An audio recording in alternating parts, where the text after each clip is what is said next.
My guest today is Nico Buchholz. This is Addison Schonland. Nico has a resume that is quite legendary in the industry. He's been with an OEM, he's been with an airline, he's been with the supply chain, and this provides Nico with a very good strategic view on this industry.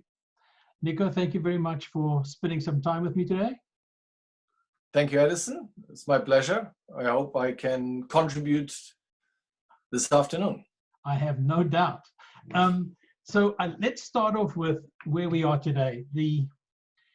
This pandemic is having a terrible effect on commercial aviation and, of course, the whole silo, the whole supply chain, all the way down. It came very suddenly. Why was there such a delayed reaction to what seemed to be coming from China, but no one took it very seriously, and then suddenly it became a massive thing? I think it's a very good point, but having seen a couple of crises before, be that September 11th, be that financial, be that SARS, which have all been sort of more regionalized crises. And so this one, it started in China. People said, okay, it's another one, a regional one. We need to adapt to certain things. And then suddenly it became global.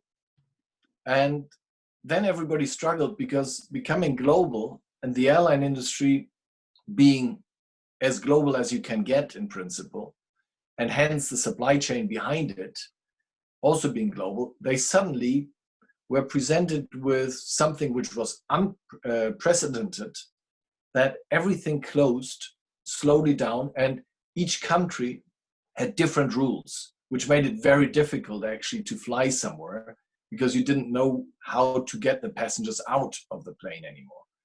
And I think that is the key element why suddenly it grinded to a halt. And why is it so dramatic?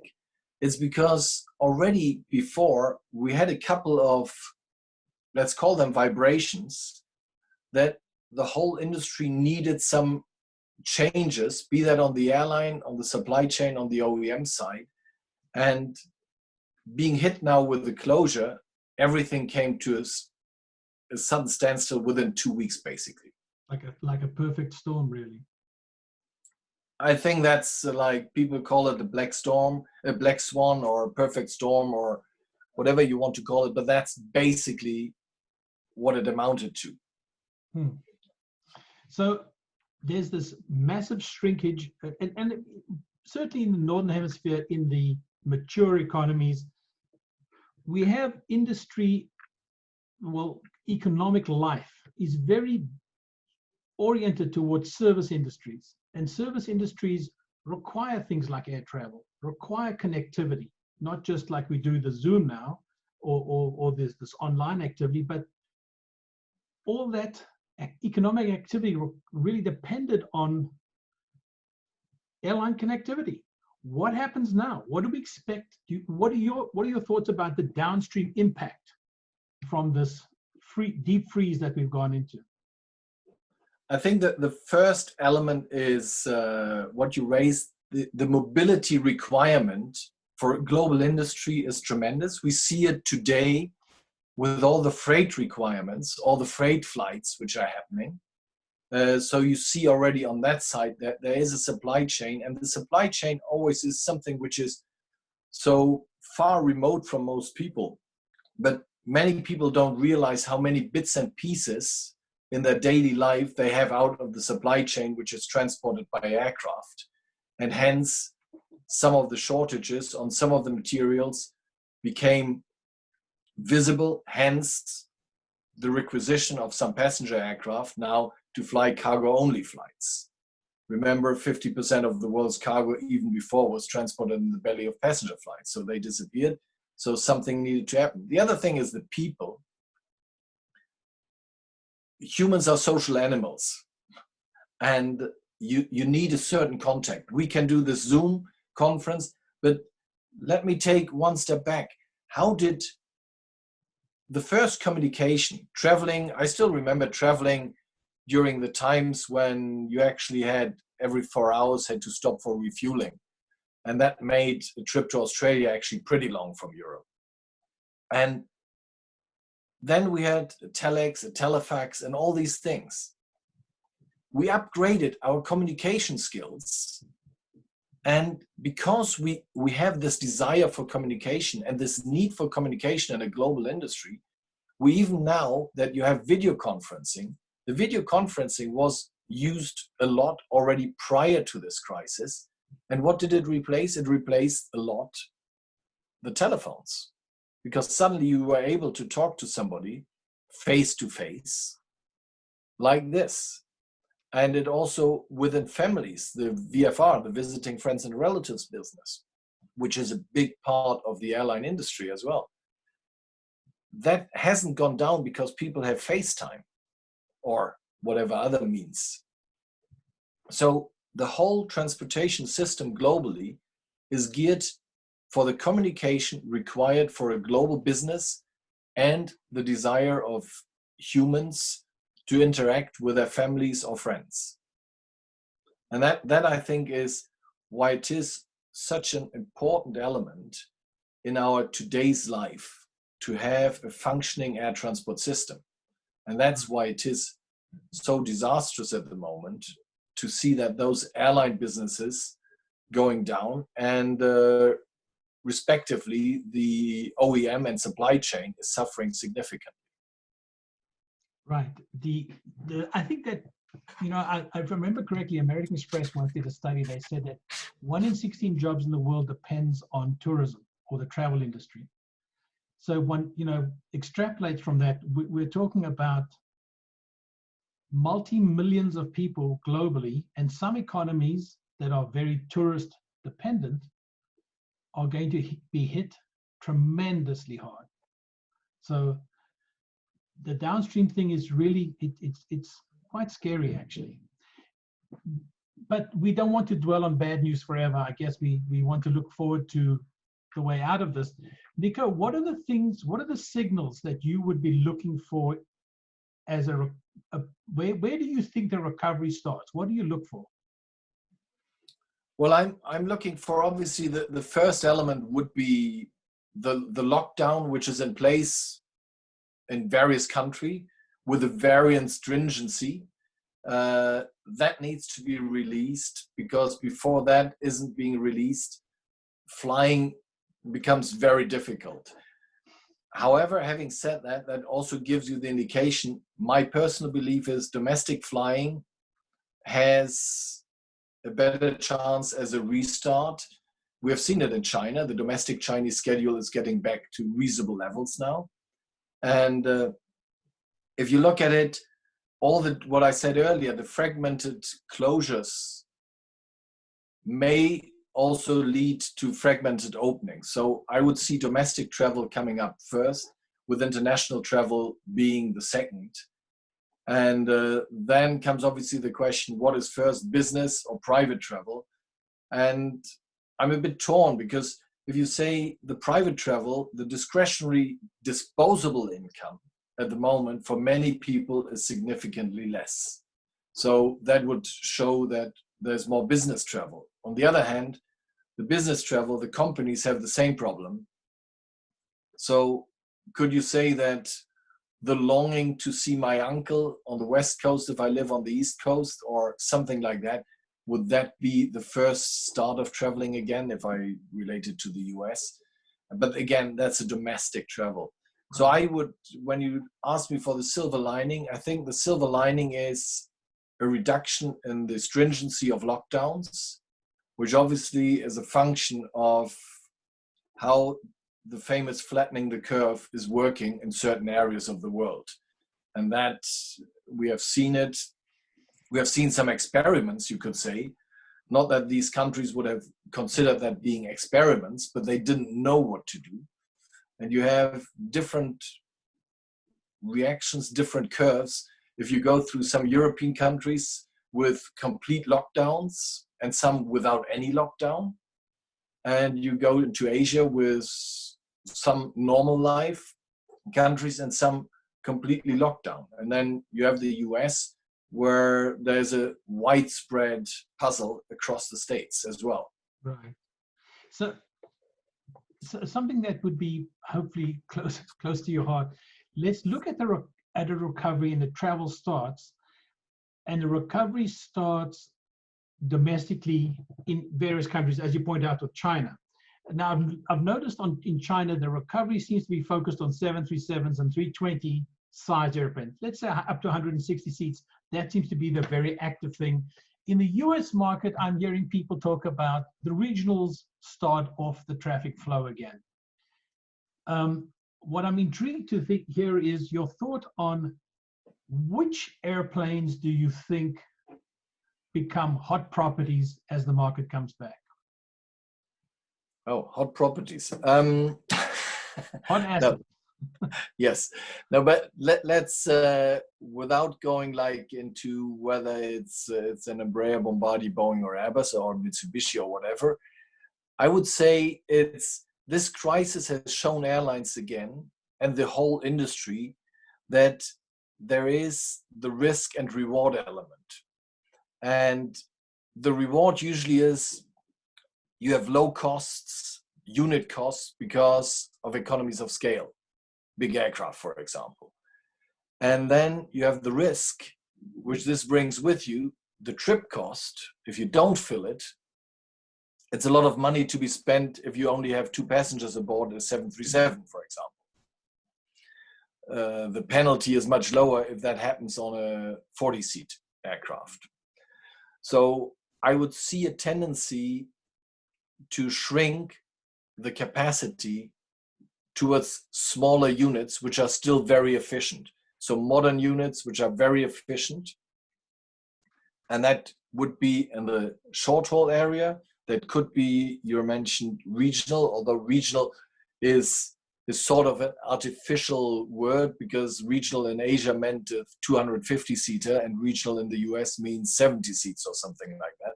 But generally towards the smaller aircraft. And on long haul, it's also probably a tendency towards the smaller units, because the new products in the market are very efficient. They're small enough, and hence they're flexible. If one market doesn't perform yet, then you can still use it to another market. If you have a mega large aircraft, that is a bit more difficult to manage. And that goes long haul or short haul.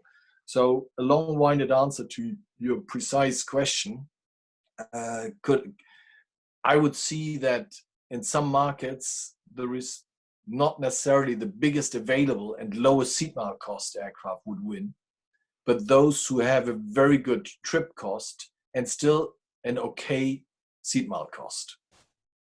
Okay, so you have two or three aircraft in the world where you could say they actually have better trip cost and better seat mile cost than some of the competing aircraft. But I'm sure your listeners would know who they are. Okay, so let's talk about the 380. Okay, so a lot of people have been saying, okay, it's bye-bye 380, bye-bye 747-8, but let's look at megacity to megacity. John Leahy invented that term, I guess, but the fact is, let's take London to New York. Very big market, dozens of flights a day. When you recover this market, you're not going to get dozens of flights a day. There may be a lot of traffic, but wouldn't it make sense, for example, in your view, that British Airways and American decide, well, let's put a 380 in the market twice a day, and we'll sell half of that plane each, because economically, we can make that work instead of having a dozen 777s each between that market, or dozens, well, British Airways would have 747-400s. Is there any way that the VLA still works? I think the 380, well, put it this way. I mean, I used to work also in Airbus, as most people would know, and yes, I've worked on the 3XX as well, which became the 380. But the thing is, the assumption was megacities and restricted airport capacity and hubbing. And the typical example, and I'm drifting away from New York and London, well, London was in there, but the typical example was actually London to Tokyo, Narita to be precise, because Narita had this one runway and all the limitations. by now, Japan has opened, China has opened. There's multiple airports people fly to, and therefore there's more direct services on smaller units. At the same time, when you raise New York, if you have your two A380s, your hypothetical schedule, which you just described between BA and AA, that means you have two departure times.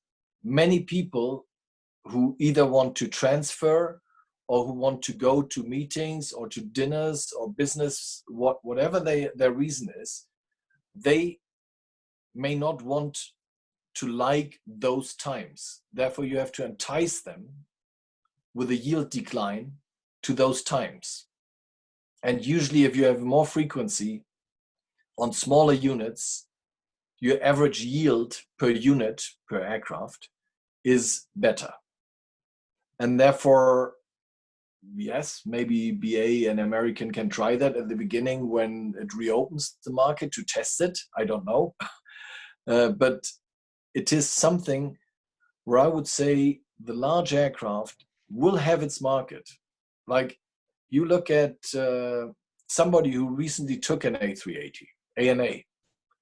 They fly it on a very big market and they can fill it. They fly to Hawaii. But how many other markets are there like that? Yes, BA may have some markets, Lufthansa may have some markets, Emirates, and so on. But is it a huge market, or is the market more that you and I, as customers, as passengers, would like to go ideally only with one stop instead of taking two stops somewhere, right, just because it's a big aircraft? And that I think is the challenge which the very large aircraft face, unless you're on real big routes. There are some, but there's not so many. Right. I'm just thinking about as we go through the pandemic, how much of a reset is there in the thinking at network planning that was in place in January that maybe by July, August, September, completely different, because there may be a new reality. I'm wondering how much of that would play out. Well, the network planning in general is like, we have this human desire to perfect everything, but we rarely change some of our patterns. If we have always gone this way to the office, we're likely to continue to going that way to the office. Even though there may be some other paths, but we have always done it like this. And so it's companies need, and that's good for the OEMs, it's good for many businesses, not only the airlines, but they need to reconsider what is their prime selling advantage, their unique selling proposal. What is it what the customer really wants? And that, having said that, that may see certain change of business models, and that may also see an element of that the network planning suddenly may have to rethink some of the hub structure, even though the hub will still be required, because some cities you just can't connect them nonstop or direct.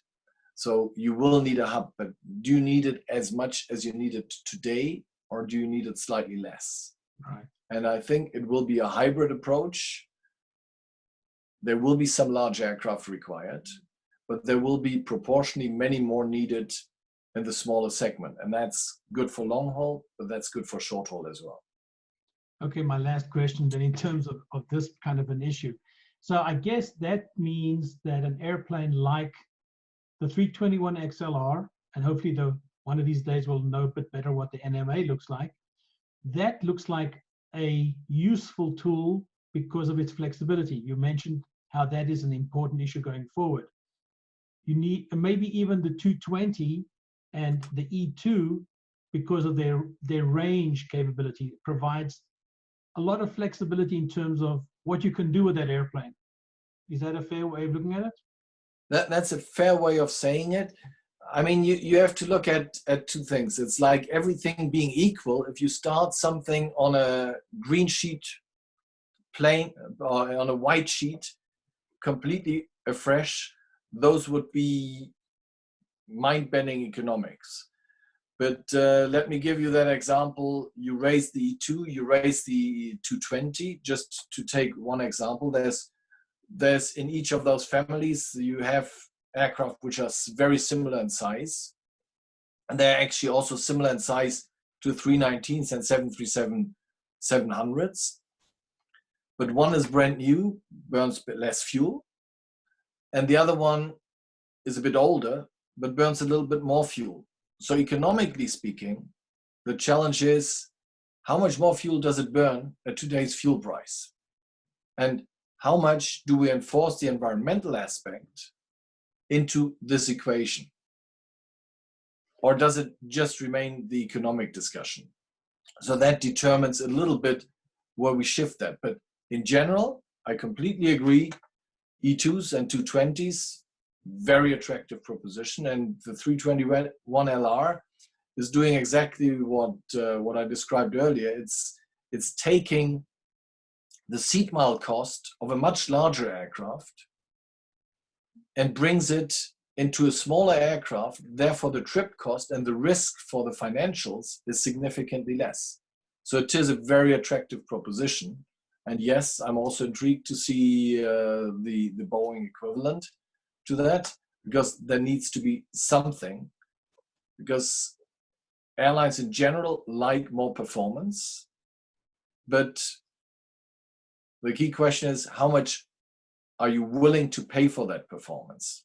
If you can fly a single aisle with similar seat mile cost to a wide body across the Atlantic, then that becomes suddenly a very compelling argument, because you're much more flexible and you don't run the risk of having to fill 200, 300, 400, 500 seats every day, twice a day.